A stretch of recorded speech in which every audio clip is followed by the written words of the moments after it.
I don't really know signs, but let me just remember. Virgo is what? February? No. You're actually You guys so far all off. giggled. I love it.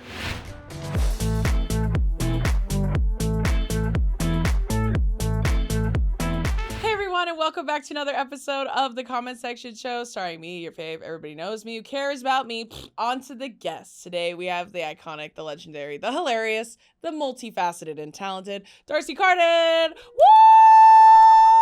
Hi. Oh my goodness, welcome to the show. Thanks for having me. Thank you for coming. I appreciate that. I'm thrilled to be with another tall girl. I know you are a tall girl. Oh my gosh, we're I eye love to that about eye. us. We are. Yeah. Rare. On paper, what does it say how tall you are? Well, I think I'm 5'11". Really? Yeah, is that on Mine's paper? 6 feet. Yeah. I never Yeah. hit 6. It depends, I think, for me. Like, Yeah. it depends on who's measuring me and if they have something against me. Yeah. I think, like a vendetta. Right. But I do love a fellow tall girl. That's how Yeah. I felt about Lucy. Yeah, Lucy, my tall girl. Right. Trying to keep my shoulders back. Even with her, I was telling her I'm 6 feet and Yeah. you're tall, and she was like, "Really?" Because she's 5'11". Yeah. And I was like, "Yeah." And then she made me stand up again so we could stand up. You next. always have to kind of do the stand. And she was like, "Oh wait, yeah, you are." No, just you like are. a hair taller. Yeah. She's 5'11". Not that it matters, honestly, because I think anyone that sees us is like 6'5". Yeah, We're like, yeah, about. yeah, Yeah. totally. It's about the same. Yeah, anything over 5'10", they're like, and you're 7 feet tall. Yeah, it is so funny how my aunt is, I think, 6 feet, but since I've been this tall, which is truly since I was a child, Fucking same. you know, we always do the measure. We always every time I see her, we have to do like butt to butt, and she's still taller than me. That's me to my younger brother. Yeah. Because I'm a middle child. Me too. So my older sister is 5'4". Okay. And because my mom is 5'3". Yeah. But tiny my dad is 6'6". He's gonna be 6'6". So it was a real toss up for all of us. Yeah. So my sister stopped growing in 6th grade. Yeah. I grew 4 inches from 7th to 8th. So For sure the same. I went from 5'4" to 5'8" in 1 year. When I came back, they were like, "Who is this gentleman New boy on campus?"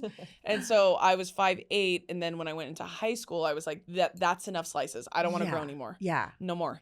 I sort of feel like I was 5'10" in like 6th grade. Really? I should look at a picture. I definitely was from elementary on was always like one of the tallest in my class. Same. But then there was a moment in high school when I was on the basketball team where I wasn't the tallest girl. There were like 3 or 4 girls taller than me. Love that. That's where you got to go. Yeah. You got to go seek community. Yes, exactly. I was always the center. And then I got to high school and I was like, I'm practically a point guard. I'm so small and dainty. I'm wee. Yeah, that was, I never played basketball, ironically, even though I was big. And I'm sure everyone's saying why. But I did play volleyball. You're going to play Yeah, volleyball. so it's the other tall person You're going to play one. this or that. Yeah, and my main sport was soccer. So that was like when I played soccer, everyone was like, "It's the biggest soccer player I've ever seen in my life." Because soccer players are usually mommy sized. Yes. 5'3". Right, exactly. Yeah. Itty bitty bitty Yeah. tiny. My other sport or my main sport was water polo. T. Which also, I tried water polo Yeah. one time. And said no. My mom and dad liked to do this fun thing where they would just come home and be like, "You're going to try this sport." And you're like, And me and my sister were like, "Why?" yeah. And they're like, "Just in case, you never know." Yeah. So my mom was like, "You guys should try water polo." I was like, I'm like a good swimmer, but like leisurely. I wouldn't say I'm like that kind of good swimmer. Wanting to, yeah. And then my mom was like, "Too late, already signed you up." You and were- we're like, "Okay." So my dad was like looking up things they do in water polo. It's like, I guess if you're good at soccer, you would be good. I mean, you would know the rules. It's I like guess, yeah. It's like above water soccer with your Okay, hands. interesting. Yeah. But we were learning like egg beater, Sure. right? All that to say It's above the confusing. water. I wasn't treading very well, Yeah. but they were like, "Let's go to the," I almost said audition, to the tryout. Yeah. So when we went to the tryout, they first made us swim a mile, which is like up and back 2 times, I think. Yeah, Yeah. like I don't even know. They Don't didn't jump need- me. Wait, I think, would you say don't jump me? Yeah, like I might to jump the you. audience. Yeah. I might jump you. I don't think it's 2.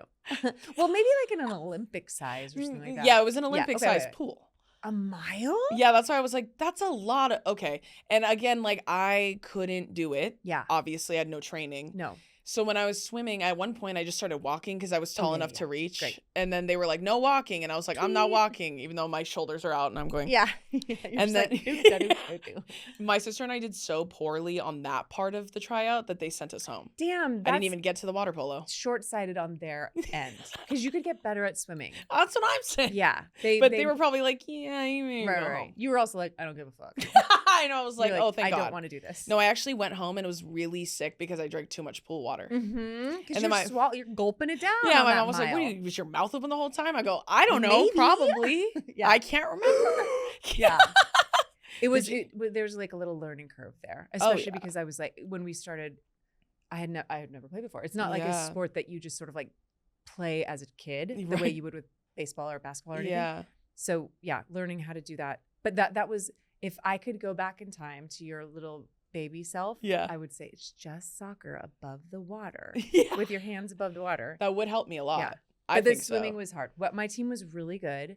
And like half the girls were amazing swimmers, and then the other half were you and me, which is just like strong, which is kind of there, big, strong, athletic. Yeah, I love that about you. There's not many people in this industry that are athletic. No, that's true, and that's no tea, no shade. It's just the truth. It's just the truth. Yeah, because you kind of had to choose one or the other. Right, you kind of had to like go. You would take theater, or well, honestly, like when I think you're right though. I'm with you on that. Yeah. In junior high and high school, I really split my time between both, and then when it was time for college, it was like, do I want to go to college for water polo? And then what? And then what? That's exactly how I felt too about my sport, because I played soccer at a pretty high level since I was like 7. So I was playing travel ball since I was 7. So like that was my plan. Yeah. I was like, I'm going to get a soccer scholarship. I even was telling my friend the other day, I was like, it really got to a point where it was so serious and I was getting recruited so young that I was like, man, this is just my life. Like I was literally thinking, a soccer girl. I'm gonna go to college and then I'm gonna make the national team and then I'm just gonna have to play soccer for the rest of my life. Like that's what I would tell myself. I can already see it. Yeah, but it wasn't in a way that I was excited about. It was more so in a like, oh, man. Right. Like as if you were like an electrician and you were just like, this is my lot in life. My dad's an electrician. I'm gonna be an electrician too. Right, yeah, for real. Yeah. Well, I think the athleticism is really cool to hear. And also, I think, did that help you at all when you were on A League of Their Own? Yeah, it totally did. Although, you know, it's so funny because, like, I would say half the cast had played baseball or softball growing up, and the other half hadn't at all. And the viewer wouldn't necessarily know because they could do all the little tricks and everything. Yeah. But I felt really confident. I mean, Abby J, short for Jacobson. Yes.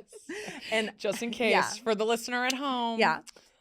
We both played softball growing up, and Shantae Adams was I think the first person, I don't remember, whatever. The three of us were the first people in the show. Yeah. And we would practice with a coach like 3 times a week leading up to shooting the pilot. And as girls were cast, how was that? It was rad. I bet. I was going to say. It was incredible. Yeah. And it was for so long. I can't remember exactly how long, but actually now that I think about it, it was like, I want to say like October to February, something insane. Like the casting process was so long. Mm-hmm. The casting process was so long. Good. It's like, we're so long? No. That just every time a new girl got cast, she would kind of like come into the team and start practicing with us. Mm-hmm. And it made it so that, and then the week leading up to the pilot, we did like a 8 hours a day, like, full on like baseball camp. Yeah. That when we started shooting, it was like we were truly a team. That sounds cheesy, but it was almost like... No, but I love that. I think it's beautiful, especially if you're playing a team. Totally. Yeah. It was almost like the acting or like the show was like an afterthought for us. Right. We were almost like, oh shit, we have to memorize our lines. We're like, you're all, don't worry, my ground ball. Yeah, I got it. Truly, trust me. That was what we were so focused on. And then when the show started, we were like, oh yeah, let's focus on the character. Let's keep the main thing the main thing. Yeah. I love that's like you see how that's like a really nice version of method acting. Yes, totally. Where when men do it, they terrorize people. Well, when women do it, they're like, we're playing softball. I was gonna say it doesn't exist for women. Yeah, women don't do that shit. So do method acting. They just act. They just show up, act. I think one of my favorite quotes. Who is it from? It's a famous actress. I can't remember who. Kate Maybe Amanda will Blanchett. remember. It's Kate Blanchett. Probably. Okay. It was an older woman, and she. Oh no, it's Kirsten Dunst. Great. That's who it is. She's An older woman. Yeah, I just meant she older than me. I meant older than me. Great. Yeah, totally. She's older than absolutely, me, but she's a mom. Totally. And totally. she's Yeah, totally. And she said, someone asked her on a carpet, like, how do you feel about method acting, and like, have you ever done it? And she was like, I don't have time for that shit. I have kids. Yeah, totally. Real as fuck. I love that. She's real as fuck. I've had this conversation with many an actress where we're like, we've all worked with method actors and none of them have been female. Right. Yeah. Yes. Men need to go somewhere to learn how to empathize with others. Yeah. And how to put themselves in other shoes. Right. They have to do something crazy. And they have to make it everybody's problem. Yeah. Everyone has to suffer in order for me to do it. Yeah. Whereas women are like, well, I have other things to do, so I can't be doing that. Let me drop into it real quick and then pop out of it. Right. Speaking of acting, I do want to know, obviously we talked about you being an athlete before, obviously leading into your passion of acting. I'm assuming it's passion. It's passion, baby. Obviously. Yeah. And that's why you're doing it so well. Thank you. But I'm curious, like, what were, like, if you did think about acting when you were younger, even when you were playing sports, like, what were you envisioning? Did you ever see yourself becoming an actor? Or was it just more of a fun thing? It was like, it was a little bit of both. I really did see myself becoming an actor. And I didn't really know what that looked like. I think because I realized I wanted to be an actor when I started seeing like plays, like children's theater. Yeah. I don't think I made the leap that like the movie, the movies. movie I watched was also an actor. Does that make sense? That makes sense. Yeah. So totally. I think for a really, really long time it was just theater, and it was like, I couldn't envision myself on like a TV show. It was like doing theater. Right. That was what an actor was, and it really wasn't until I wonder when it changed over for me. Definitely like high school. Yeah. But I started acting when I was a kid, when I was like 9, and just a school play here and a school play there. Yeah. But being obsessed and then getting into like children's theater and community theater. And fun. Stuff. Yeah. And I know you've done your time in improv. Yeah. Oh yeah. I talk about it like when people go to San Quentin. Yes, exactly. Like that's like, and every actor I've ever met, or comedian, or both. Yeah. They always talk about improv. They're like, God, it's so cringy. That being said, I am very proud. Oh yeah, that's the thing is I'm like maybe the exception that I'm like, it's not cringy. It's fucking great. It's magic. I love it. It's an art form. It is. I understand. I really understand people like talking shit about it or feeling cringy about it. But a lot of times I'm like, that's because you've seen bad improv, which is rampant. Valid. Yes. Sometimes bad art is also valid. Totally. And to be an audience member watching bad improv is hell on earth. It's a torturous experience. Torture. It's totally because you're like, you're like empathizing with them. It's too intense. Yeah. You're in the room with them. You're like in their head. But I feel like watching good improv is like watching a magic trick or I don't know. I think it's incredible. I love it. I love how passionate you are about it. I love it. When it's good, it's fucking magic. That's true. Yeah. That's true. And that's just the truth. And that's just true. My younger brother, who's turning 22 this year. Happy birthday. He's just like this year. We're all turning something this year. Everybody. I have to happy birthday. Happy birthday. He recently started getting into community theater. Okay. And my mom has been encouraging him forever, and he's always been like, nah. And then recently he got approached by someone at the school he goes to join community theater, and he was like, this is fucking awesome. He loves it? He loves it. And he was in a production already of High School Musical. Okay. And when he called us, he was like, I think I'm going to go out for the big roles. I was like, fuck it, dude. You got it. Yeah. And then when he did it, he got cast as Troy and also Zeke. Wait. So he was just switching roles, not in the same shows, but on different days. Holy shit. I know he's got a Broadway schedule now, doing 2 shows a night. So he's so good that I don't know High School Musical, but I kind of do. Is that the 2 leads? Yeah, Troy is the lead. Right. And then Zeke's like, I would say like a B-side character. But like still. He's like 3rd or 4th on the call sheet. Damn. Yeah, still. Wow. And so we went and watched, and like I haven't watched community theater in I don't know how long. Okay. But we took our whole family, we took all our friends. Like there was literally 20 of us for just him. Right. And then there was maybe in total, maybe 27 people. So we made up a majority of that audience. That's so cute. Doesn't matter though. Like we were front row. Yeah. Like we had shirts on. Oh my God. And we watched him, and it was the most fun. Like I had so much fun watching it. Yeah. And it was funny because at the end, they did this thing at the end where like all of them were doing, We're All in This Together. That's like the very end cap song. And then they kept playing it like again and like looping the Uh-oh. chorus Okay. so that they could all kind of switch positions and all be in the front. Right. Have And their they kept doing the same dance moves. Okay. And then it would switch again, and then they were doing it again. And we were like, okay, so this is about the 4th time. Right. And then they cut the music, and it was just them singing the first parts of each song throughout the entire movie. The end was like 40 minutes. Right. And so then when we got in the car, we drove, and we were like, wow, that was so fun. And then we were talking, Carrie, my friend Carrie was there too. She goes, there was a point at the end where it did feel unbearable. Right. Was your brother in the car with you? No. We told him later. Okay, I was gonna say, is he hearing this? Yeah, no, he's heard all of this. Trust me. Where like, you're just sort of like, what's happening now? Yeah. Do you guys need me for this part? Yeah. Or can I? You missed kinda your cut out? exit, y'all. Yeah. Okay, well, 3rd time's a charm. Right, so right. let's see you hear it 4th, again. 5th, 6th. And that's how I feel about community theater. Yeah. I'm like, there is points where it feels torturous. Yeah. I'm sure it's the same with improv. I haven't watched, but I know a good improv show is fun. It really is. A really good one is fun. It truly is. I mean, it's like, I could get too like, not deep, but like, I really do think that when it's done well, I mean, I came up in UCB in New York. Yes. In an era of like, I swear to God, the funniest people, I'm saying this with like my whole ass, the funniest people on the planet. Right. Like the geniuses, true, Yes. like comedic geniuses. Yeah. And it was like brilliant. Like, Yeah. watching it when I was a student and then getting to perform with the people that I was obsessed with, it was like, I couldn't have been doing anything more exciting or better. Like it was my favorite thing. It was amazing. Yeah, Amanda described it as your UCB royalty, improv royalty. That's what she said. That was her exact quote that she said That's to nice. me. It's funny. I mean, like I have such a love for UCB, and it really like gave me everything. Yeah. And I know people have different feelings about it, and depending on like when they came through or where, I don't know, whatever. There's different feelings about it, and I get it. Yeah. And I came up in a time, it sounds like the Dust Bowl or whatever, but like when there weren't a lot of women. So, it was like a gal per team if you're lucky. Yeah. And so I kind of came up in a weird moment, but it's, it got better, and I don't know. I think it trained me hard. You know what I mean? Totally. It like gave me some sort of, I don't know what. In the thick trenches. skin, something. I really do feel like that. Yeah. Well, and that's a beautiful thing, especially in this industry. Right. I feel like you have to have tough skin. I do too. Especially if you're in improv, like you were telling me you are. Yeah. Yeah, you got to really not give a fuck. Exactly. Because sometimes you're going to like die on stage. Right. And that's also okay.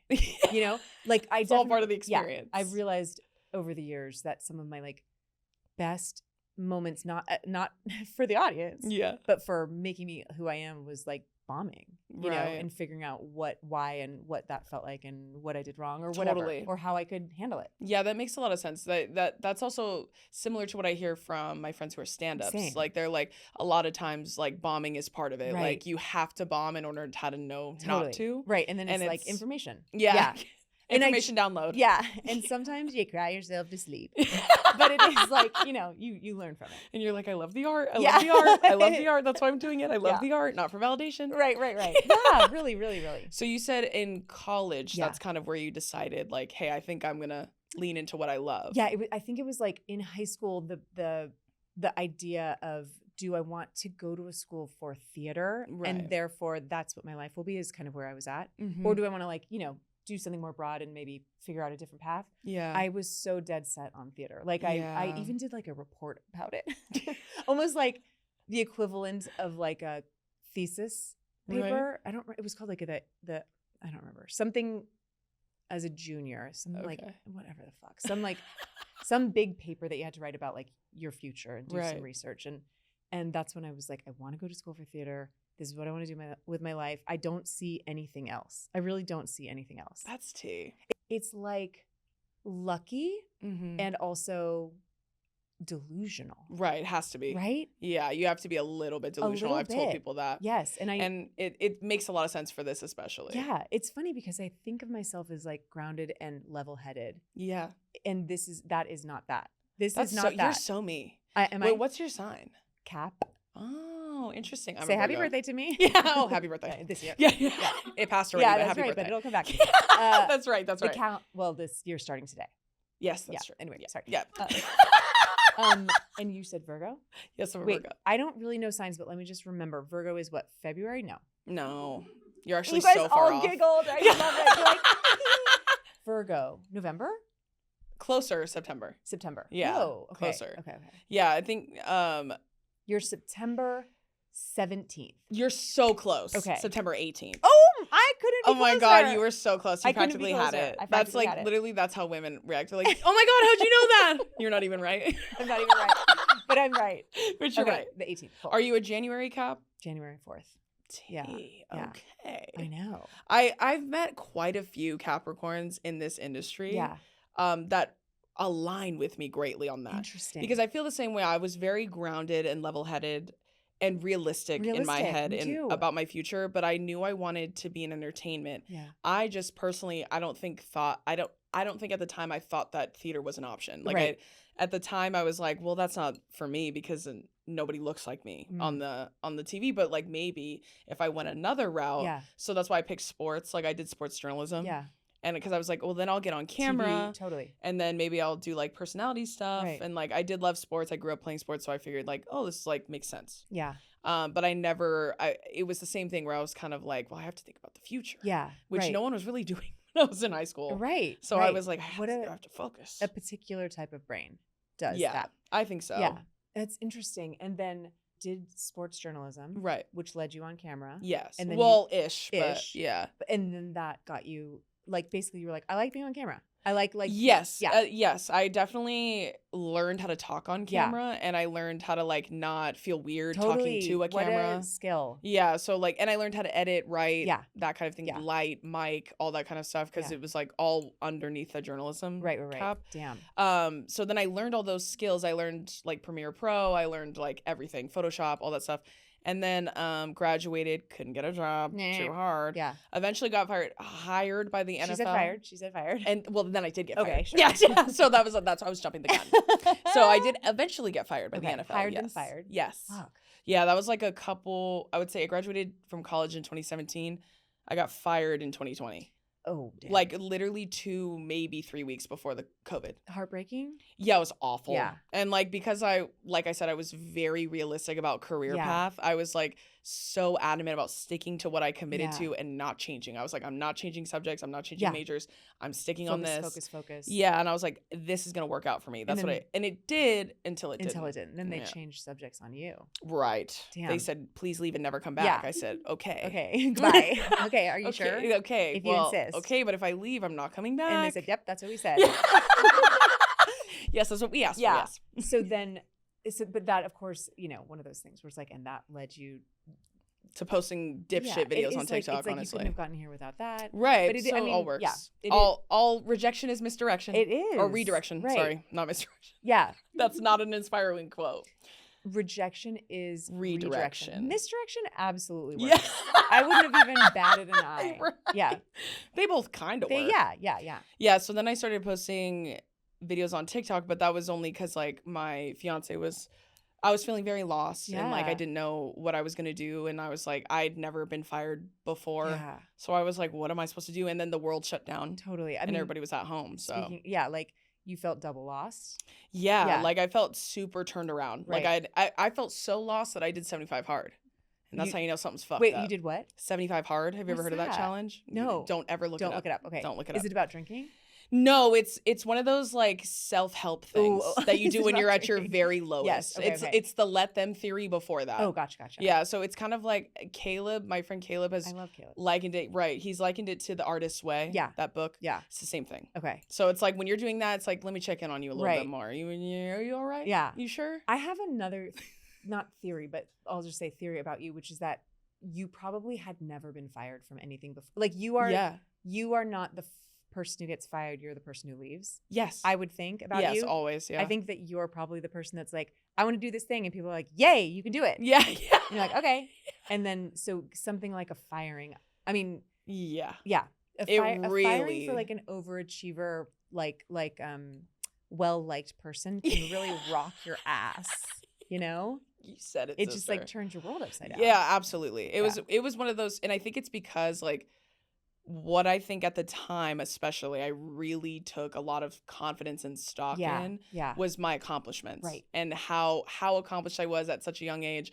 Like accomplishing everything I've ever said I was going to. Like it was like this big, and a lot of it's hubris, I think, too, by that measure. Yeah. But like it was one of those things where I was like, this is what makes me me. If I don't have this, what am I? So what does that say about me? But then also, again, like, I mean, I'm sure there's some like Greek tragedy or whatever where hubris is like the whole thing, where it's like, yeah, you need to have the firing in order to like become who you are. For real. And have like perspective. Yeah. It almost felt like I had my Saturn return like a little bit early. Yeah. I was like, I had that about 3 or 4 years early. And I totally know what Saturn return is.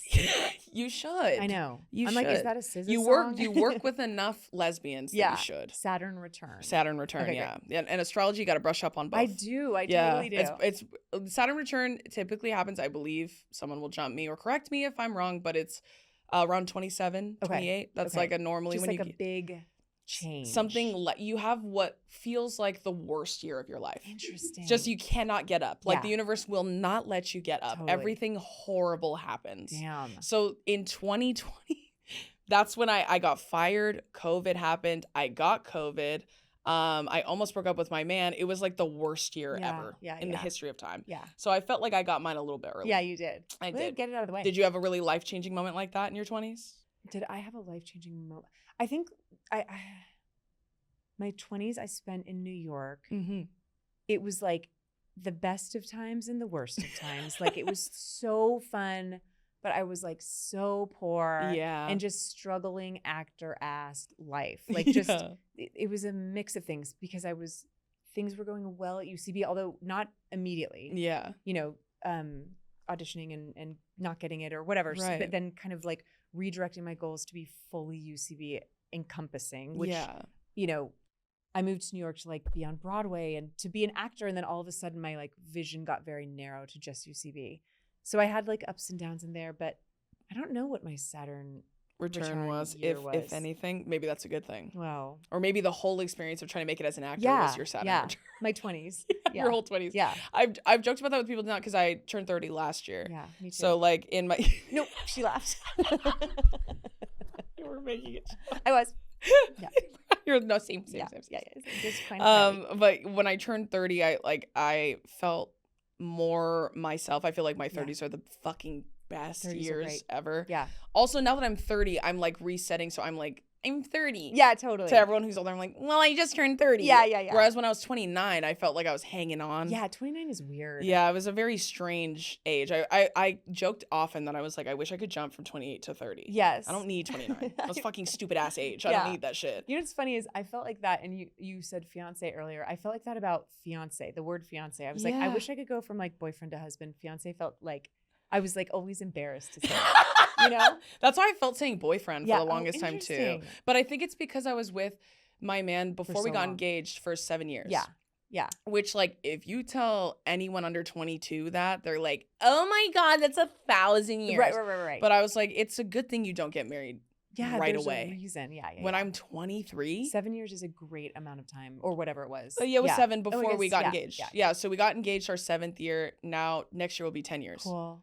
And like my parents too, like my parents, my mom jokes that they did everything backwards because my parents had kids first and then they moved in together, then they got married. Wow. So like they did everything backwards. And my mom was with my dad, had 2 children and got married like before she got married and like lived together before they got married. Right. Because my mom's whole thing was like, I want you to marry me because you want to marry me, not because we have kids. Totally. So like I have always had a very different viewpoint of marriage. Yeah. Like I've always been like, well, that's a choice. Like you guys choose to be together forever, so like I'm gonna wait to choose. Yeah. Because what if we get to year 4 and you suck? Right. No, then I think what? that's really smart. The jumping into it.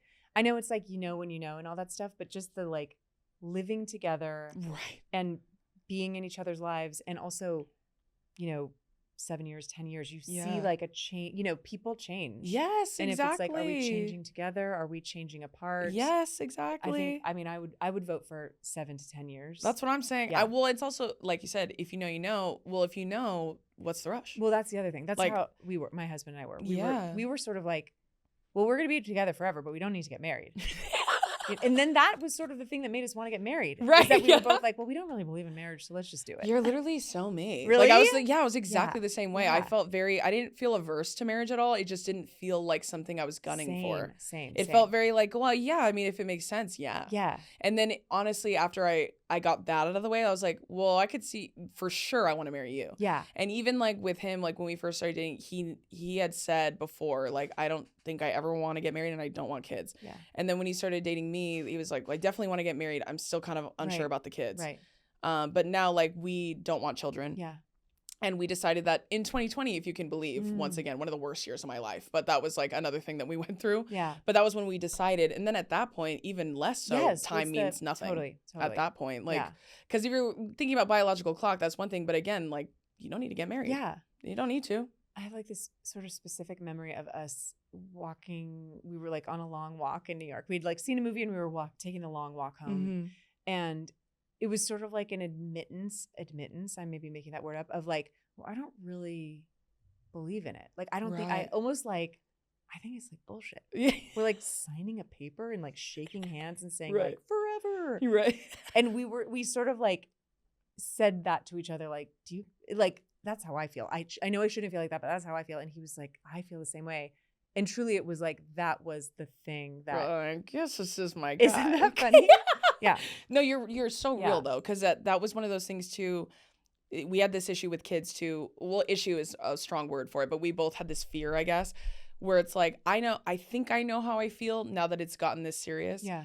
But I'm a little afraid to bring it up just in case our answers don't align. Yeah, totally. So that's how we felt about both of those subjects. Yeah. Like, but then once we talked through marriage, we were like, well, yeah, like, I mean, as long as it's not done in a very like, I guess like Western colonial way, then like, yeah, I could see myself doing that for sure. And that's kind of the thing. It's like you can, that's what I think we also realized is like, you can make it your own. Right. It's nobody's but your own. Hey y'all, it's Drew. And one thing you need to know I am intimately familiar with is the high cost of rent and the mortgage, both past and present, girl. And I have a question for you, speaking of paying your rent or your mortgage. Are y'all getting rewarded for paying your rent or mortgage right now? If the answer is no, you need to check out Built. Becoming a Built member means earning points on every housing payment that you make, no matter where you live. Built points can be redeemed for so many things: your flights, your hotels, your Lyft rides, your Amazon.com purchases, future housing payments, and so much more. Personally, as a travel girl, because I'm working so much, I would be using them for flights, mama, because flights are expensive. But becoming a Built member is very, very simple. All you have to do is download the Built app, then link any credit or debit card to the app, so purchases at your local spots become even more rewarding. And for you homeowners, like I've said, Built also works for your mortgage as well. Your housing payment is one of your biggest expenses every month. Why wouldn't you want to earn points paying it? So make sure y'all download the Built app and join the membership from wherever you live at joinbuilt.com/comment. That's joinbilt.com/comment. Make sure you use our link so they know I sent you. Back to the episode. Okay, love you, bye.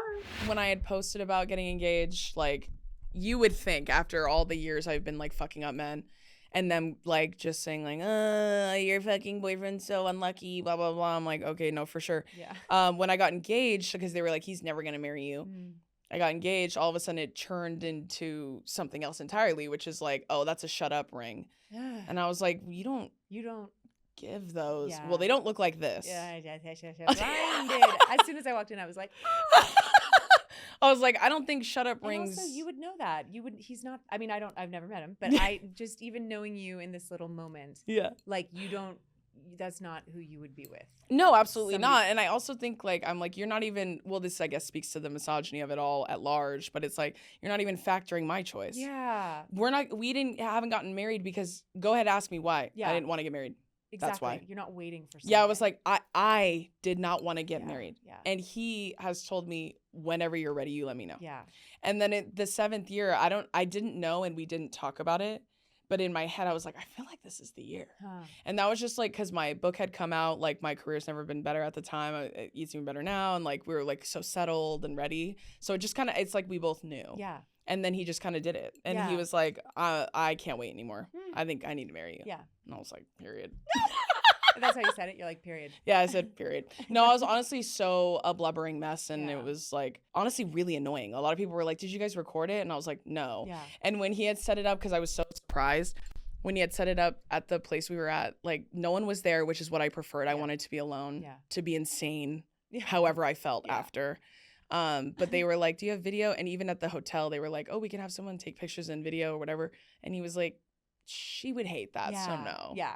And I was like, then it's just mine. Yeah, totally. The memory just Your belongs memories, to me. yeah, exactly. What about yours? Was yours romantic? Ours, yeah, I mean, it was romantic, but it was like, I don't really like romantic things. You and me both, girl. Okay, That's so, what I said. yeah. He played it exactly the way I needed it. Private. So it was like our kind of romantic. Yeah. Which we like, I'm from the Bay Area, and Fun. he had said something. He did like a bit of a long game with it. Like, right. we were going to visit home, and he had said something months ago about like, when we go to visit your family, we never go to San Francisco. We always like stay in the East Bay. And I looked up literally like army barracks or something in like the mountains of San Francisco that I want to check out. And I was like, sure, like not really even clocking it. Right. Just like, yeah, whatever. Next time we'll go on a little road trip or whatever. So it was already planted in a way where when we were visiting my family, he's like, I want to go check out those army barracks. And I was like, okay. Yeah, okay, nerd. Yeah, exactly. I'll let him have this. And we sort of like, I think it's called like the Marin Headlands or something. I might be wrong, but it's like over these beautiful cliffs overlooking the Golden Gate Bridge. And there were like these barracks there. Yeah. So I just didn't even know. No, yeah. But I did say something like, if you don't have a ring in your pocket, you're an idiot. Only because the view was like, it was like so romantic, beautiful. right? Yeah. That I was almost like, oh, well, this is where you do it. Dumbass. But I did not, I would never have said that if I thought he did have that. Does Yeah. that make sense? Yeah. So then we were like, having a nice little time on the looking at the view and everything. And then when he proposed, like the first thing I said was like, fuck, why did I say that thing about the ring? I ruin everything. I always ruin everything. It's funny you say that because the night that I got proposed to, right before, because he did it in the hotel room that we had. And it wasn't weird because I didn't think I was getting proposed to because I planned the getaway. Yeah. Because I was on tour during our anniversary. So this was like, he was with me on tour. And so this was a makeup for it. So I planned the whole weekend. So obviously I knew what was happening. So I didn't think anything would happen, which worked perfectly. But like we did this like, what do you call it when you do? Omakase, that's what it is. Yeah. So we went to an omakase restaurant like the night of, and it's like, omakase is like real intimate. So there's only like 8 people. Yeah. And the sushi chef was like the host of the night, and he was like serving us and explaining everything, whatever. And we got there like a couple minutes late. So everyone had gotten their first course. He's like, oh, let me set you guys up. But because we were a couple minutes late, he was like asking us questions in front of everyone. Okay. And he was like, oh, you guys are celebrating something? And we're like, oh, yeah, we're celebrating anniversary. And he's like, oh, how many years? And I said 7. He goes, oh, you've been married 7 years? I was like, oh, no, we're not married. Not yet, right? I was like, we're not married. And then he was like, really? 7 years? Not married. Huh.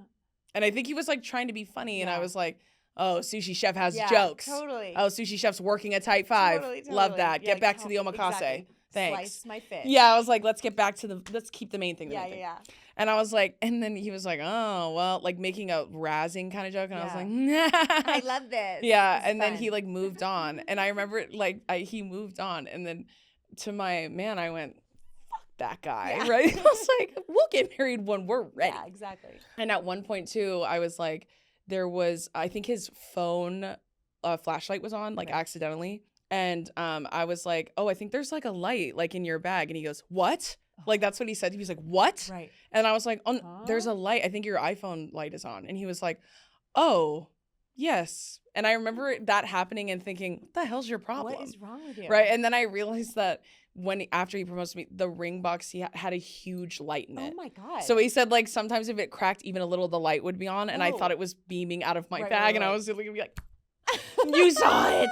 But I was literally like, no, but when he went, what? I was literally like, what is wrong with you? Oh, yes, you are correct. Yeah. And I was like, and he was like, oh, right. Yes. Yeah. You're like, I want to my leave. iPhone light. Yeah. You're like, the vibe I knew is we off. get into a fight. Yeah, exactly. Even when we left, I was kind of drunk. And like when we left, I was like, woo.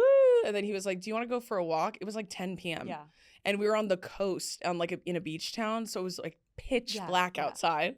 And I was like, it's kind of dark outside. Yeah. And he was like, okay, so no walk. And I was like, well, it's kind of dark outside. He was like, all right, let's go to the room. Yeah. And then I realized that when we got to the room, there was like flowers everywhere, balloons everywhere. And even then my dumbass was like, oh, wow, like that's so beautiful. Because, and this makes me sound like a dick, I'm prefacing it now. Okay. He does things like that all the time. Right. Constantly. So like it would ring nothing crazy to me at all. I was like, wow, like that's so nice. I was like, wow, that's so beautiful. And then I turned around and he was on one knee. Yeah. And I was like, what are you doing? That's all I said. So funny. I have this similar thing, which is like, and it's, I guess I would preface it with the same thing, where Jason was like, we were looking at this view and he was saying all this nice, beautiful stuff about me and our relationship, and I still didn't clock it. Because I'm like, he would say that. Right. That's what he would say. Like, obviously, I'm a delight. Obviously. So it was the same thing where I didn't clock it until it was like down on one knee. And then I was Yeah. like, what the fuck? Right, me too. Yeah. I literally said, what are you doing? Yeah. For about 2 minutes. Same. I like covered it. I couldn't look at it. Me too. Just shut up. I swear to God, I'm Yeah. not making that Yeah, up. I couldn't I look at literally, I told him, I said, I can't even look. I can't even look at felt it. the same way. I can't even look. Yeah. And then when I looked, I was like, oh my God, I can't. Yeah. And then when he's like, can I? It was funny because I was doing that weird babbling shit Yeah. for so long, and he was just letting me do it. And then after, when there was a break, finally, he was like, can I say what I was gonna say? And I was like, yeah. Oh, sorry. Get to it. Yeah, go ahead. And then he said everything to me, and then that made me cry. And then I was like, he was like, okay, and he like showed it to me, and I was like, I can't. And then he was like, can I put it on your finger? And I was like, yes, of course. And then when he put it on, I literally couldn't look at it. I was like, I can't look at it. It's like overwhelming me. It is wild. It's like surreal a little Yeah. bit. And I think even for you and me type of girls, which is like not maybe dreaming of that our whole lives, it's still a little bit like, oh, I've seen this in movies. I know this moment. Yes, and now exactly. It's like happening to me. And I was like, and I think, and maybe you felt this way too, I think part of me was like, well, I'm going to be able to tell. Yeah, right. Like I was like, obviously I'm I'll extremely know. perceptive and Right. smart. I'm going to be able to tell. Right. And it caught me so off guard. I so didn't know that he had gotten the ring, or I should actually, God, if I must tell you, he made the ring. So did mine. I'm gonna leave. That's what I'm saying. So did mine. What the hell? Same. Made it. Yeah. Wow. It took like 6 months or something. Oh he was my God, telling me. That's so funny. That's I don't crazy. Really think I know anyone else. What if we were married to the same Yeah. guy? We like show a picture and we're like, it's like, sort have of- you seen this man? Yeah. Yeah. But he taped it. Okay, so we made it and then taped it under a bookshelf. Okay, does this Smart. make sense? A bookshelf that had like a little opening at the bottom. Yeah. Taped it under for months, and I didn't know. That's And so also smart. during that time, we got robbed.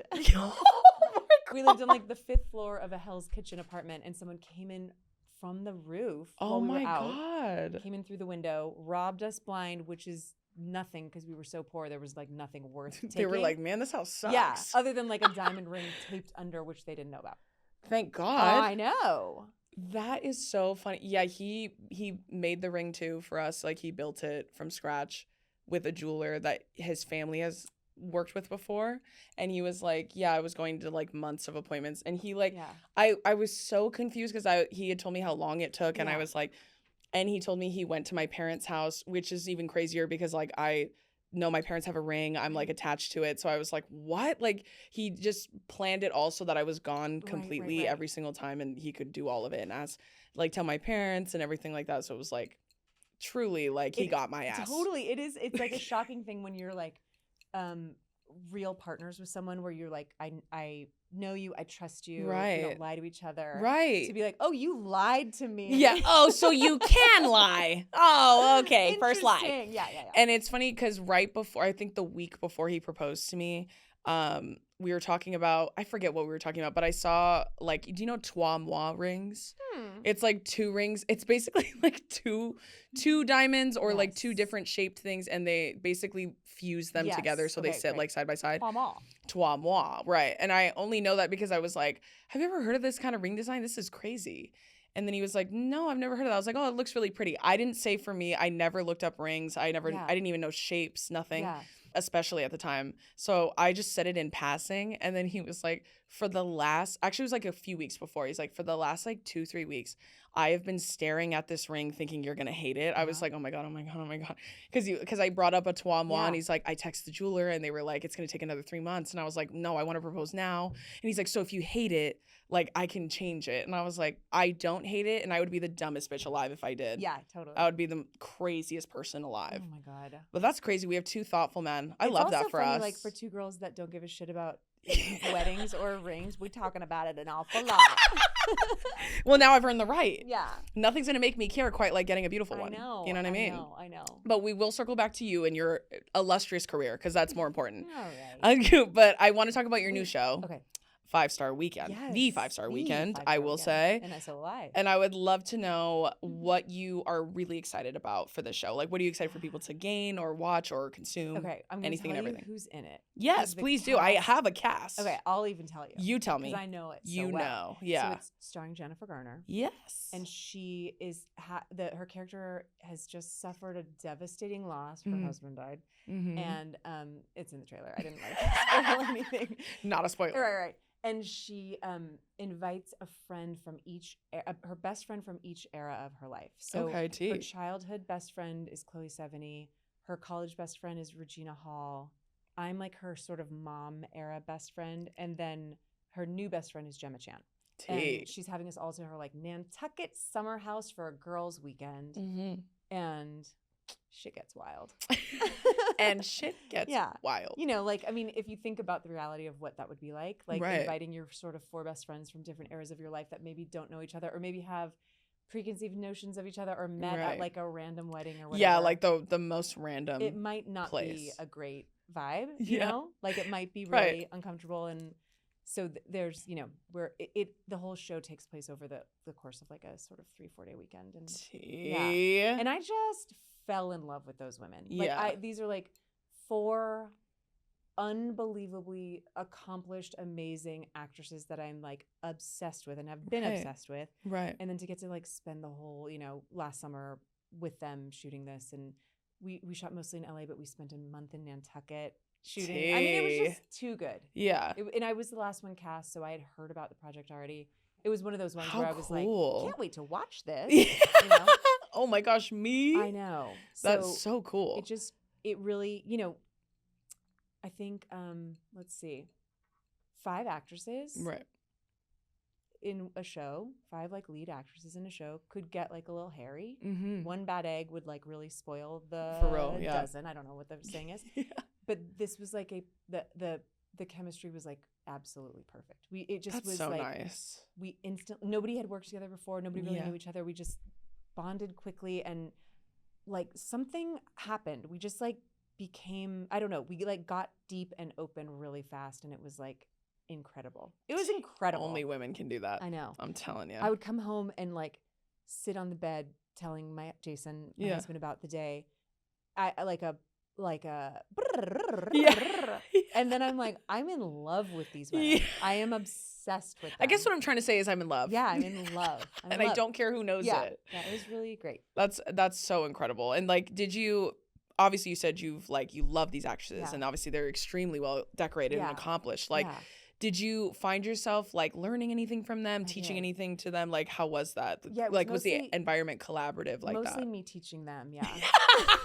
I would say they need help. Yeah. All the help they can get. No, it was definitely like it was one of those situations where I couldn't learn enough, you know what Yeah, I mean? totally. Like the way they interact with each other, the crew, the way they carry themselves, it was like a Jen in particular, you know, she's number 1 on the call sheet. She's a producer on the show. Yeah. She's like so caring and generous and thoughtful, and it really trickled down. And the other women are the same, but like she Right. really set the tone for the entire show and crew. And it was just like there was something up. It was Yeah. like it was just a warm, it just was really special. It was Yeah. really fast, and like it just felt, I feel like we throw like it was a family around a little too much because it's like, no, it's not. But it was just You like guys are not family. everybody just But had this each one for other's sure, back. you can tell. We just like had each other's back. Yeah. And they're just like the utmost professional women that have been doing this shit for a long time. Like Chloe's been acting since she was like an early teenager. For you know, I real. mean, these are women that have been through it, and I just I'm in love with them. Was there a lot of improv? There was a little improv. I'm curious to know if a there little. was. You know, I try to like keep it like it's the wolf reined inside in. you. Yeah, Yeah, you're like, I don't, you know, I've definitely been on sets where you know, improv is encouraged, or where maybe an actor's like, you can kind of feel like, I can't wait to get my improv out or whatever, and I don't want that. I don't want to be that. I really wait for my cue, if that makes sense. Cue meaning like from the director or the other actors that like that would be welcome. You know? That makes sense. Because sometimes it's like, okay, great, you said a funny thing. Like, that's not going to actually Let's stick help. to what's on script, But I think we only have about 3 more hours of light, so let's get in there. Exactly. Oh, where'd you go? Come on up. But I think my character, Brooke, she's so awkward, and she's so like, she's the last one. She's sort of like, can't believe she got invited.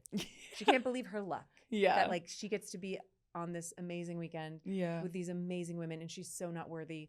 And so I think that that did like lean into a lot of the comedy. So I kind of got to play a little bit. And it was really fun. I'm taking all the notes because I'm venturing into acting now. Girl. I'm trying my hardest. I do have an acting coach. But I will ask, I've been asking a lot of my fellow tall girls, and there's not many. I know. About your height. Is it playing against you when you do auditions? Okay, this is a great question. I mean, it's a great question because I'm like, I got to be real with you. Like, I don't think it's helping. Yeah, that's what I think. You know what I mean? Yeah, I'm always thinking, I'm like never factoring talent. It's obviously not that. It has to be my height. Right. Totally. That's what I'm telling myself. It's like, you know, I think it could be anything. It could be like, it really could. It's like, we're, you know, depending on the role, depending on the whatever, we're not blonde, we're not whatever the fuck, we don't have, like, I don't know whatever it's calling for. Yeah, totally. I'm not auditioning for a ton of roles that are like 6 feet tall or whatever. You know, like I don't know that it, I don't know. And I wanna, it's a big question mark. But I don't think it's, I mean, it's definitely not an asset. Right. But I think it's like maybe a reason to even, you know, like, excuse me. I'm just kidding. I'm just kidding. Right in the middle of my thought. No, I don't. I'm kidding. But like, you know, you saying that you're working with an acting coach, things like that. I'm like, all that stuff is all you need to worry about. That's like, true. Like, you put in the work, you get good at what you're trying to do. Yeah. You have the personality, you have the looks, like you have all of that. Thanks. And so much of it is that. Like, so much of it is like your vibe, your aura. Yeah, that's true. Know, your like brightness, your shininess, your sparkle or whatever. Yeah. So I would say like, I could also just lie and be like, it's not an issue at all. I think if I'm ever in a scene with a man, I'm almost always taller than him. Right. You know? Me too. We're kind of taking some heels off sometimes, popping a hip out or whatever. But cheating it. Yeah. But also it's okay. And maybe now better than ever. I don't know. It's like, you know, all everything. They just gotta cast me opposite Jacob Elordi. He'll always be taller than me. Totally. You'll look weird. You too. Yeah. I'll look so tiny. I'll be like Sabrina Carpenter tiny. You know what I mean? Like, come on up here. Yeah.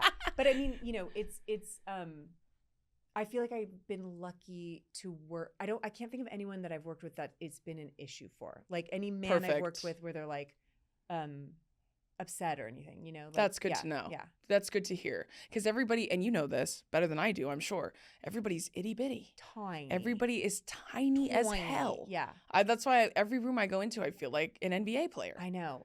This is like a kind of tall cast. Gemma's tall, Jen's tall, Chloe's tall, and we're taller than her, so she's always like, "What the hell?" You know, right? But I mean, tall meaning like 5'6", 5'7". You know, yeah, which is I'm still enormous for Hollywood. Yeah. But it's okay. And I think, you know, also we're more likely doing comedy. Yes. And I think it's just like more open. Yeah, that's true. Like, yeah. Not to say at all truly that you're not going to be the romantic lead, because you are. Yeah. But I'm just going to play the boy. No, but you're not. You're not. Just kidding. I know. I mean, like, that's the thing is like, you're gorgeous, and tall is a huge part of that. Yeah. Wow. I know it's hard for us. I know it's hard. Like, and it's, you go through phases of like owning it and wishing you weren't. And, you know, like I remember a time in high school where I was like, if I could take a saw and like cut the, like just, if I could just be 5'5", and then I owned it, and then like I go through phases of loving it and not loving it. But I feel the that. older I get, the more I'm like, this is I agree. And I feel like they have more than enough apple boxes. Yeah. They can easily put men on Totally. top of things if they need them. I also find it strange that tininess for men specifically is also a good thing. Like, even when I asked my acting coach, I was like, should I start lying about my height in slates? Right. And then he was like, no, but he's like, if you do, like, it should be like 1 inch. It should not be. Yeah. I was like, you don't think I should hit him with a 5'7"? Yeah. And he was like, show up on set. Yeah. Fee, fi, fo, fum. For real. I mean, the actress that works more than any actress in Hollywood, right? Nicole Kidman. She is 5'11". That's so true. Yeah. And we look a lot alike, and so that would easily, all three of us, I know. You could never tell the difference between all three of us. We're doing some sort of I just need to dye my hair red. That's what we need to do. And then I'll start taking her roles. She needs to dye her hair brown. Yeah, that's true. I really like, I'm not like afraid of it necessarily, but I'm like, God, and this is part of my delusion where I'm like, it's definitely not talent. It has to be that. But I feel pretty confident that I'm like, I think if I just like get in there and do a good enough job, I'm sure it won't matter. That is actually true. That's what I keep telling myself. No, but that is actually the truth. Yeah. Yeah. Yeah. And I know you know this, but like, you're going to hear 5,000 no's. Right. And then you get a yes. And it sucks that is the ratio. Yes. It makes no sense. Right. Like, how are we still doing this? But you just kind of get used to it. And I'm sure, I don't know how, when you say you're like dipping your toe into acting, like, I don't know how much you've been doing as far as auditioning and stuff, but it really lots of tapes. Yeah. Lots of tapes. Lots of tapes. I think my advice would be do it and like flush it down the toilet of your mind. That's a good point. Yeah. Release it. Release, like the second you're done, it's like, it's gone. Yeah. And then if you hear about it again, that's because you got a callback. Yeah. But if it's meant to be, it'll be. But true. Try not to like put too much, I don't know, like energy into the outcome. Right. I think that's such a good reminder too, because I feel like, especially with art, like that is one of those things where I feel like I have to check in sometimes, and I'm like, the point of art is to make it, right? Or to be in it, not to be rewarded for it or to be validated in it. Yeah. So it's like the point of art is to create, and then if it works out, it works out great. But if not, at least I'm still doing something. Yes. This is like not exactly the same thing because we're talking about auditioning and I'm like jumping to being on something, but I've realized that recently or lately, I guess, that like the outcome, the show, the movie is not actually I almost don't care. Like, once it's out, I love doing the thing. That's such a good point. I love the day to day. Yeah. And the thing comes out a year or two later, and like, if people like it, great. If they don't, great. Yeah. But I almost don't care, and I'm caring less and less. I'm like, I want to work. That's such a good way of looking at it. You can do it with auditions too, where you're like, on my best days when I'm like not being a shithead about auditions, I'm like, I get the opportunity to act today. For real. I'm gonna like show them a little gift I have, And when I'm like really being positive about it, I can look at it that way. And it's like, who cares about the outcome? I'm just gonna do this thing that I love. No, that's a really, really good way of looking at it. Especially like that helps you, I feel like, I'm sure, enjoy the process more. Because the process is grueling. It's like, what is this? Just being punched on. Yeah. Just being beat up. Totally. For however long. Speaking of, I was going to ask, like, what was the first role you got where you were kind of like, oh my God, I can't believe it. Yeah. It works. Totally. The auditioning works. I think, I got to be on Broad City. Yes. Which was incredible. Yeah. And we've had Alana on and we love her. Yeah, we love Alana. But the thing about that was that I came up with them at UCB. So it was like, they like rewarded me with that. That wasn't an audition. That was just like the nicest thing. Well, thank God you're fucking talented. Well, it's like they worked out. They kind of like populated their cast with just all the people that they had come up with, which was amazing. And they saw your enormous potential, obviously. It truly was like life-changing. Yeah. But that one, you have almost like a little bit of like Nepo feeling where you're like, well, they just put me in it because we're friends. Right. So auditioning and getting called back and testing for the Good Place really felt like I had. Also, I didn't know Mike Schur, the creator. I mean, I was like a huge fan of him, but it's not like we'd worked together before, or came up together or anything. So that one felt like, holy shit, I did it. Yeah. And it was, I don't know, it was like one of a million auditions. Right. But there was something, I mean, the writing was genius, and it was like, I knew it was Ted Danson, and I knew it was Kristen Bell, and I it was like such a dream. I can't explain this enough. There was no world in which I was gonna book it, but I was like so excited to audition for him. Yeah, totally. I really am not even being like coy or humble. Yes, I'm not. Like there wasn't even like a maybe this one. It was like I'm not gonna get it, but I had this feeling where I was like, I gotta make him laugh in the audition. Yeah. He's gonna remember me. He's gonna make me the bus driver of season 3, episode 2, scene 5 or whatever. Like I just was like, I want to be in his like Rolodex of Hell people yeah. to reach out to or whatever. Yeah.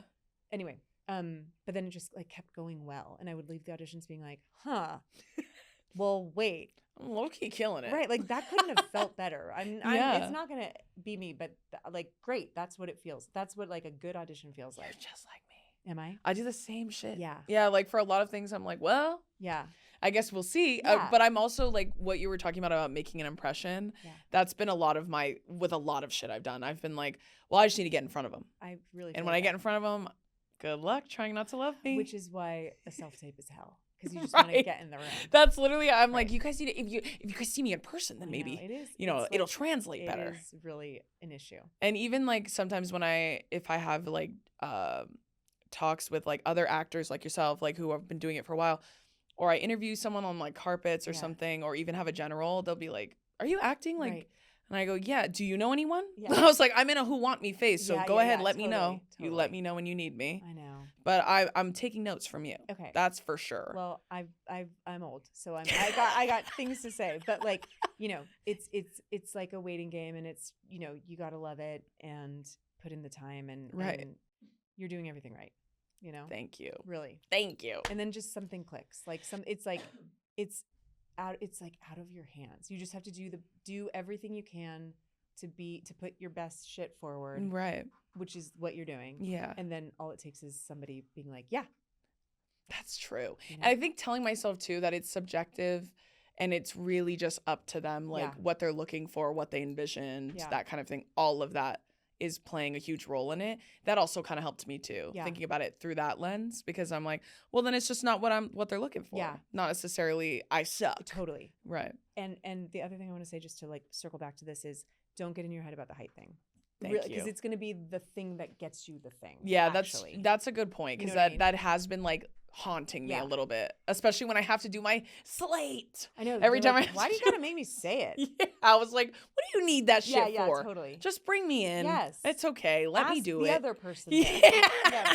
But ask them if they're tall enough. Yeah. How's that? Don't get in your head about that. Thank you. Yeah, that's just another thing that's like outside of your control, and is going to be the gift for some other role. They're gonna make me be the stunt double for The Rock. That's what I've been saying. They're gonna make me stand in for him. Yeah. And hey, I'll take it. Yeah. I'm not being picky. What about his daughter? You should. That's play true. That, right? His daughter in something? I don't know. He calls me sis all the time. I'm like, sis and sister. Yeah. That's who you are compared to me, buddy. You're a lot older than me, all right? But I'm very excited. By the time this comes out, your show will be out. It is out. Yeah, it is out now. It is out now. Really enjoying it. So, like, is there any sort of feeling or emotion you hope they take away after watching? It's like I read the book, and reading all the scripts, I felt it's like there's something about female friendship. Like there's this kind of I feel seen in it. Yeah. It's not perfect, right? It's like there are issues, and it's not like it's aspirational, but not. These are female friendships that I recognize. Yeah, and it makes you feel seen, and it makes you feel like I know these people, and I am these people, and there's just something very cozy about it. Yeah, I can't tell you how much we like loved doing it, and I feel like. Yeah, I don't know if cozy, I don't know why I keep coming back to cozy, but when I think of this show, I'm like, get cozy. Yeah, it's like familiar. Yes, like it feels very familiar. Yeah. There is like a depth to female friendship that is completely different from any other connection you have in your life. And I feel very convicted in that. Me too. And I feel so convicted too in the thought that you can be soulmates with friends, with girlfriends especially, like it's sisterhood. Like I think about it all the time where I'm like, oh my God, if you had no women in your life that you love and who love you, Yeah. like I know love is real because I've been loved by women. I could not agree more. Like specifically women. And this this really explores that and then not to again get too cheesy, but we really felt that with each other. Like there was something really, and I'm like pointing to my phone because we were talking all the time, but we really like check in on each other and take care of each other. And it's like a very organic, perfect example, you know, of like what female friendship is. And totally. And how it can fluctuate. Totally. Right? Like I was just talking about this with someone too, about how like sometimes I'll get questions online because I have like a lot of public friendships that I feel like are very real, but they're just people just love that we're friends together, right? Yeah. And so like sometimes people will ask me like, how do I get friends like that? Like, how do I get other women to love? You know what I mean? Which is hard. It's kind of a hard question to answer, but I always like say, especially for young people, I feel like female friendship, especially because that's the only one I can speak to, is like loving women through all phases of their life, which is interesting that you were saying like these are all women from different phases of her life. So it's like sometimes when people are very curt and judgmental about friendship or how women are treating each other or whatever, sometimes I think I'm like, you're young, so you don't know what it feels like to love someone like a woman that you're not romantically involved with. You love them through all of their isms, all of their mistakes, all of their faults, like all of their faults. You see every side of them and you still choose to love them, because I feel like platonic love is a lot of times far more important than romantic love. And it's also a choice. Like you get to decide if you want to love your friends like that and support over them. Years and years. Yes, exactly. Through many different phases of life. Yeah. And I think that's beautiful. To hear that's being depicted. Yeah, Yeah. I'm loving that. Yeah. I love that. Especially your stacked cast. It's so stacked. It's amazing. Yeah. And I think you are incredible. I think you're incredible. Thank you so much, Look Darcy. at us. I have some fun facts about you, though. Oh my God. And they're going to get super fun. Okay. Well, you can let me know if they're fun. I always tell them, you tell me if they're I'm fun. like, that one's not fun. Yeah, and if it's not fun, she's fired. Okay, great. Just kidding. Your ass on the line. Your ass is on the line, Amanda. It already is. Yeah. She didn't get the outline. Because I didn't get that outline, girl. Outline. Okay. It says that Darcy used to work for a New York bus tour called The Ride, a 75-minute experience that was part NYC tour, part comedy theater. You got it, girl. That's the most like improv-loving person job. It's so funny that you say that because, am I supposed to like chime in on Yes, these? please. Because my like a comedy partner of mine and I, Tim Dunn, and we auditioned for this together. You auditioned as like duos. Oh, nice. And in the room, we got it. Okay. Where they're like, will you do it? And we're like, yeah, we'll do it. And then I was like, because also not to like shit on The Ride, but it's not like I was desperate to do it. I wasn't like, I got to get this job. Yeah. Wait, I'm going to go like this again. Yeah. It was more just like, I felt like I had a little power because I didn't care if I got it or not. So basically in the room, I was like, we will do it if you let us like cast the entire thing with our UCB improv friends, you know? Closed mouths don't get fed. Yeah. And so they did. So we hired so many of our UCB friends that were all like struggling broke actors. Oh, period. And it was really fun. And we got paid really well. Oh, geez. It was great until it wasn't. And it was like a whole like comedy show. So you were giving like tours of New York? It's this weird bus that, if you can picture this, like, okay, if you're listening or watching, okay, if you're listening, you usually face forward on a bus. Yeah. This is more like you're in movie theater seats the other way. You're looking out the windows. Oh, interesting. At the street. Okay. And there's like, it's all glass. Gotcha. Does that make sense? Yes. Yeah. Okay. I know there's like an easier way to explain that, but I'm imagining that like New York City is the screen, right? And you're in the seats, okay? Yeah. So we're standing unseat belted or whatever, just like standing up on either side of the window, and we're playing these kind of characters, kind of ourselves, that are like taking you on a tour, but we have like a little bit of like maybe there was like a little romantic storyline. The craziest part of this ride of this tour bus is people on the street were also actors that were mic'd, and we would, like, for example, we would drive by like Carnegie Hall, and there would be like somebody walking down the street, and we were like, well, that looks like that guy's in a rush. Excuse me, sir. And then he'd be like, yeah. And the bus could hear him because he was mic'd, and we were like, what's the rush, mister? And he's like, I'm on my way to an audition, and we're like, well, could you give us a little taste? And then he'd be like, New York, New York. This sounds like what I told you about High School Musical, where it's like Yes. there was a couple moments where it was Yes. truly unbearable. Totally, it was. That is so It was funny. wild, and the tourists like ate it up. It was. Yeah, It was. they're like, who, me? Yeah, exactly. Who, me, Mister? Why is everyone Tiny Tim? That is so funny. It was great. It was great. What And a theater kid's dream job. Exactly. Like while you're going to school. Yeah. Like what a dream. But it's also one of those. It was like one of those acting jobs that is a little soul sucking, where you're like, I'm almost doing it. Yeah. You know what I mean? Right. Yeah. I was like in maybe like the New York Post or something, like in my little costume in front of the bus, and I was like, well, that's certainly not the way I thought I was gonna like be in the newspaper for the first time. Right. It's like a tour guide, Right. but yeah. That is fucking hilarious. Yeah, it was great. That is, and honestly, that is one of those gigs where you get them and you're like, this is part of it. Exactly. This is part of the grind. Yeah, it's like working at Universal Studios or one of those. Yeah, ones where you're yeah. just like, or you're like, I don't know, Mickey Mouse with like the hat on. Yeah. Where you're like, well, I'm performing. Right. Yeah. I am doing the thing. I said hat on. Mickey Mouse with his little hat on. I meant like the full head. You know what's funny is Moana came out when I graduated from college, or I was about to. Me too. And so when I did graduate and I didn't have a job, I was like, well, I guess I could do character work. Yeah. So because I look like her low key, obviously. So then I was like, High-key. why not? Yeah. And I was like, so I bought the outfit and I bought the oar and everything. And I can't sing. That's Okay. important information. I can't sing. Okay. So that is, one of her big things is Sure, singing. she's got a great voice. Yeah, so when I did my like pitches, I was like, I don't sing, but I could teach. I Yeah. could teach like a hula or something. Yeah. And it was a bullshit ass hula, but I'll do it. Yeah. Kids don't know. No. They're dumb. They don't Yeah. know. And so I did probably 2 parties. Okay. 2 Yeah. total. Right. And I quit after the second one because I could not believe how pervy dads were. I could not believe, and the way that my temper is set up, especially at the time when I Yeah. was 21, there's no way. I was gonna literally beat someone's Totally. dad's In front of ass kids. in front of kids, Yeah. and that they'd watch Moana beat the shit out of their Which dad. would have been probably good for them.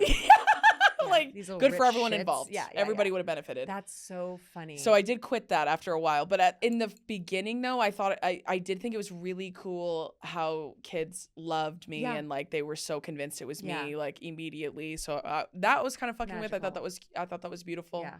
The dads were so pervy. I was like, I can't do this shit. That is so, of course. I was like, I can't do That this. is I'm not so built for very, it. Of course. Not my thing. Yeah. But I do have more fun facts. Okay. This one says you used to be Bill Hader's nanny. Yeah, true. For his children. Yeah. Well, that is interesting. That is interesting. So that was like, again, this is, New York, struggling actor. My sort of main, I had all the struggling actor jobs, like waitress and temp. And yeah. then I started nannying and I just loved it. And it was like, somebody recently said the word filled my cup, and it keeps like, I've probably almost said it 10 times today. It really filled my cup. I love that though. I mean, I think she said it as a joke, and I'm doing it like seriously.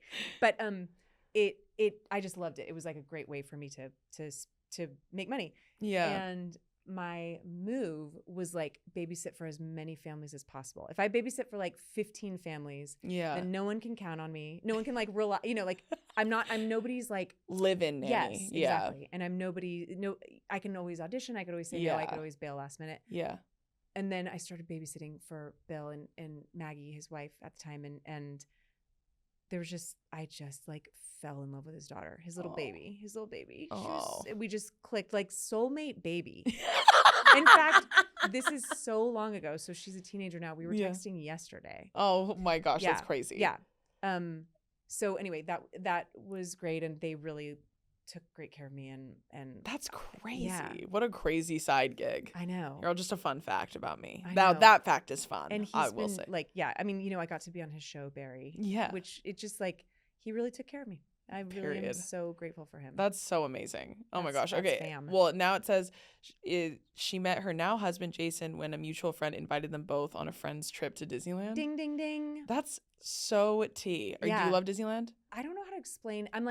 I'm so not a Disney adult. Right. But I go every year. I go like once a year. You're a real chill fan. Yeah, like I do love it. I love going with my nieces. Yeah. There's different levels. I definitely enjoy it, but I'm not getting like an annual pass. But by the way, I would. Yeah, but that being said, Right. I would. I'm like, save a little money. Go, go. If you go 3 times, you're making your money back. Yeah. I just enjoy it. It's fun, but I have definitely I'm like, I'm not that. I'm this. I feel you. Okay. I feel you. Like I love Disney. But I feel the same way. I don't have the spiritual connection to it that Disney adults identify with, which I love for them. True. I'm no, honestly same. like, what could make they are so happy. Right. I agree. And it's not hurting anyone. Exactly. So it's like, it's a big win-win for them. Yeah. I really do love Disney though. I just love the pageantry of it all. I think too. it's so fun. I get swept up in that feeling every time I go. And I grew up in the Bay Area, but we would go to Disneyland once a year as a family. So it's just like, it's the same place I went to as a kid. Like it's so nostalgic. It's amazing. Likewise. Yeah. And I recently, like since I started doing this, was able to go to Disney World. Oh, I've never. That's like a whole. Oh, you got to go to Disney World. Okay. It's really fun. It is really overwhelming. I will say it's like planes, trains, and automobiles to get anywhere. Okay. Right, but it is fun. If you do it right and you plan it right, it's awesome. Yeah. It's just the heat. Crossing my legs and sort of uncrossing my legs. Oh, you do whatever you got to do. Okay, this one says you used to work as a front desk receptionist at a design store. I did. And one time Conan O'Brien came in and riffed with you. Yes. Yeah, it was what the hell? What the damn hell? Where are you working that you're just running into these This was people? This was in New York on the Upper East Side. I was a temp and I was front desk manager at like a design studio. It was like a designer, like a and truly designer to the stars. She did like beep, beep, and beep. Yeah. I guess I can't say their names. NDA, I don't know. Yeah. She did like Tom Hanks's house and Spielberg and Conan's house. And so so there was a meeting where he and his amazing, lovely wife Liza came in. And that was Conan is very formative for me. He was like, when I was a kid, he was sort of, I've told him this before, and I'm sure a lot of people feel this way, which is like, he was the first adult comedian as a kid where I was like, you're for me. Like, I love all these other ones, but those are for my parents or something, but you are for me. You like speak my language. Right. You're teaching me a language that I didn't know. And he's like an OG. Yes. Like he's one of the guys. The guys. Comedy guys. Yeah. Anyway, when he came in to the studio, whatever it's called, I love that. I can't remember. He just was very Conan. He was like, I think he saw a comedy connection. So we were just kind of like bantering and bidding, and he was very funny and very Conan-y, and he just sensed it about you. He had the scent on you. I probably was pushing it. Yeah. Like, I'm being funny too. Your pheromones were giving improv, and he knew. Exactly. He smelled it. But he really he went with it, and he's one of the best. He's like,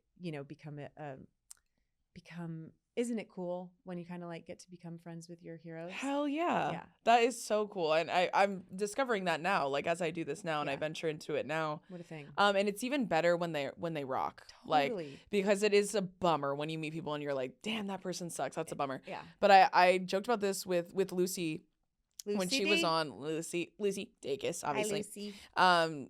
We joked about this when she was on the show as well, but I was telling her I really do have this running theory that in this industry especially, if you make it to like a certain level, whatever that is to you, and a lot of people know you or they've heard of you or they see you and stuff, I really think you're either the best person ever and so awesome, you just so happen to be talented, or you're the most evil person I've ever met in my entire life.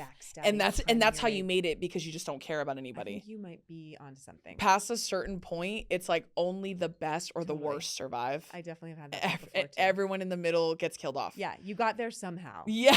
And it wasn't by nothing. No, and it's like the people I meet who are just like so awesome, like they really are that awesome, like just genuinely. Yeah, I totally agree. And it's like when they're not, the bad ones are the worst people you've ever met, like evil incarnate. Yeah. Like I think to myself, you're walking as like human embodiment of evil. Like I can't believe the it. Devil. Yeah. Yeah. And now I know how you got here. Yeah, exactly. I was like, maybe the Illuminati is real. Totally. And they're using it. Funny. I totally agree. Yeah. I think you're right. Okay, last fun fact. Do a million. It says when you were about 12 years old, you changed the spelling of your name Darcy to Darcy with like an apostrophe because you were a huge fan of the bassist from Smashing Pumpkins, right. Darcy Redsky Brown. Yeah, that's because, quote, she was her ideal person. Yeah, she's like the coolest person in the world. Yeah. Yeah, like when I was a kid, just like I guess, alternative music, grunge music, like it was all men, and I loved them all. I like truly still do love grunge music so much. Yeah. And she was like, other than like the Breeders and a couple, there was very, very, very few females. Right. And she totally. was the only woman in an all male band, and I loved Smashing Pumpkins. And she just was fucking cool, period. That's it. Yeah. And I was just like, I want that name. So I was going to ask about the apostrophe in your name. Yeah. So I didn't get a chance to. Did it. I just put the apostrophe in it. Not that this is it's not like I changed my name. Yeah. Meaning like it's the same name. I just put an apostrophe in it. But it stuck. Like I identify as That's how I identify. I really, like I guess, and that's fair. We can do anything. It is like that's one of those things where it's like, I forgot I have free will. Yeah, I was like, this is more me. Yes. It really did feel like that. Absolutely. Yeah. I love that. I think that's made beautiful. My name my own a little bit. Hell yeah. Yeah. And I'm someone with like a gender neutral name, I guess you could call it. So I get it. Like having a unique name. Right. Darcy's already a very unique name but to I me. think there was something I was like, I don't know this name. Darcy? I can barely say it. And then there's something about like seeing her and being like, this chick, she was just the coolest. Yeah. And I was like, okay, now this is like an idol. I just was like, I want to. That's amazing. My parents were like, They're like, okay, yeah, no, for sure. Yeah. Love that for you. Yeah. It's okay. Express yourself. Right. Exactly. Yeah. My mom named me after Drew Barrymore. Amazing. Which is not the first thing that people think of, if you can believe. They're always like, Drew Carey. I'm like, why is that the first one you think of? I mean, no disrespect, but But why him? I'm naming my daughter after Drew Barrymore. Right. Yeah. Like, and when I got to meet Drew Barrymore, I did tell her that. What'd she say? She was like, obviously she was blown away, and then cried. she tongue kissed me. Yeah, of course. That's it. But of course she did. She may have. Obviously, right after that, she made out with me. You might be serious. And then she crawled inside my pants, and we left together. She is something else, man. She is. I love her. I love her. She's just as beautiful and intimate as she seems. I was on her show, and I didn't meet her backstage. I just met her on stage in front of the audience. Me too. And I was like, what's happening? Yeah. I truly was so enamored with her. Same. That I stole the mug off. I stole the Drew mug. I kind of left with it behind my bag to be to just be like, I need a piece of this. Yeah, Whatever this moment was that we just had, I have to remember it for the rest of my life. After we finished mine, because I didn't get the couch, I got the desk because I'm a dipshit online. So I was at the desk. But when I did the desk bit with her, we did a whole thing. It was probably 8 minutes long, and then it cut, and they cut for 2 minutes. Yeah. And she was like, you're incredible. And I was like, oh my God, thank you so much, Drew Barrymore. That means a lot to me. And then she was like, we should get dinner. Oh my God. And I was literally like now? Yeah. What, are you busy? And then she laughed. I go, Drew Barrymore, you let me know. She was like, would you want to do dinner with me? Wow. Imagine I said no. I know. You're like, maybe not dinner. I was like, maybe a light lunch. Just a coffee. Maybe coffee. Yeah, we'll start with see coffee. if we vibe. Yeah. That's so cute. Would you want to get dinner? Yeah, I was like, yes. I know. It is funny, that dynamic where you're like, balls in your court, doll. Yeah. I know you're trying not to play it too heavy, but you're like, I would love nothing fucking more than to go to dinner with you. Yes. I was like, well, you tell me, girl, you have more white space than I do in my calendar. So you let me know. I'll run it by my team. Yeah. We'll see. Oh my God. But she's incredible. Yeah, and as are you. As are you. I think you're incredible. Bing, bing. Look at us. Yeah. We're twins, low key. I know, really. There's a lot of us are very similar. Yeah. I'm a little freaked out. I am too, down to the making of the rings. And no, I'm telling you, the next time I see you, I'm gonna have an apostrophe between D and the R. It would work. Yeah. Well, thank you so much for coming on the show. I think you're incredible, and I think you're so talented and amazing. And I'd love just to close, if you could share your best piece of advice for aspiring actors and anyone because we talked a lot about the process and how grueling it can be, but how rewarding it can be. But do you have any advice for any aspiring actors or artists? Thank you for saying all that. Yeah. I think the biggest thing is you really truly have to love it. Right. And not the outcome, not the accolades or the fame or the power or whatever. It's you have to love the thing, the acting or the art. Yeah. Because there is other ways to get the other stuff. Right. That's true. That's a great point. Yeah. And this is it is so grueling and hard, and it beats you down, and that's part of the deal. It's don't feel alone in that, because everybody has the rejection. Totally. So, but if you love it so much that it's you can't live without it, then just know that you're like in the right place. Yeah. And it is a journey, and it Yeah. is, the ups and downs never stop. Yeah. But the highs are like as high as they could be. And it's like a dream, I think, at that point, especially. It's living a dream. It's living your dream. Yeah. I appreciate that too, especially the note about like you could get any of that other stuff anywhere else, because it's true. Right. And I think especially now with social media being so prevalent and especially so integrated with this industry now too, I think a lot of times people measure like success. Like they're like, these people are moving faster than me, just because you have visibility of them. But that's really the only difference between now and 20 years ago. That is so true. And that is like so much easier said than done. But but I want to like to not compare yourself to other people. Yeah. And know that there's like enough space for everybody. And Totally. know that like that role, her getting that role doesn't actually affect you. No, and it doesn't take away from you. And that's hard to grasp, but to remind yourself of that and really try to like subscribe to that philosophy, I guess. Like, I'm sure subscribing to that kind of ideology too makes it more bearable. Yeah. Like going through the trenches. Yeah. But also too, like what you said, like kind of locking in with people who are in it at the same time. I think that's huge. At the same phase. Yes. Yeah. To be able to not feel so alone, because it can feel really lonely. Yeah, totally. So to have the people that you, in whatever way, came up with or take class with, or friends that are kind of doing the same thing, maybe at different points in their career, whatever it is, like being able to have some sort of community is like what got me here, what gets me there. Like it's everything. Yeah, that's so true. Yeah. And it's also too, when you start doing it for real, which is awesome, then it's like no one can relate to you outside of the people who do it. Right. Like, so when it's like those are my friends have described as like we're coworkers, Mm-hmm. like by that measure, even though we're all working on our own. Right. Like technically those are our coworkers because we don't clock in anywhere. That's right. Like, so it's like I have no one else to bounce this off of other than y'all. Well, I'm glad to say I've added you now to my friend list, Darcy. Now you're on there too. Now I'm going to bother you with my questions. Please do. And then I'll probably try to grow a nepotism branch or something from you. We will work together. We'll work on it. I planted it with the rock. I told him this is me growing a nepotism tree, obviously. Yeah. Now the branch is going to reach to you. But it is exciting to think like we can just work together someday. Yes! Yeah. This life rocks. Oh, me getting excited. Me too. Me getting chills. Me too. Can't wait. See you on set, bitch. For real. Well, thank you so much for coming on the Thanks for having show. me. I think you're a fucking hoot and too, you're a dude. delight. Yay. I can't wait to see you be in so many more things. And I can't wait for all of you to see Darcy's new show. Do you want to plug it for us? Yes, 5-star weekend. It's on Peacock. Yes. July 9th. It's probably after July 9th today. Yes. Yes. It's deep out. into July. Go watch it. Go watch it. Yes. Watch it again. And where can they find you? Just my name on Instagram. On Instagram.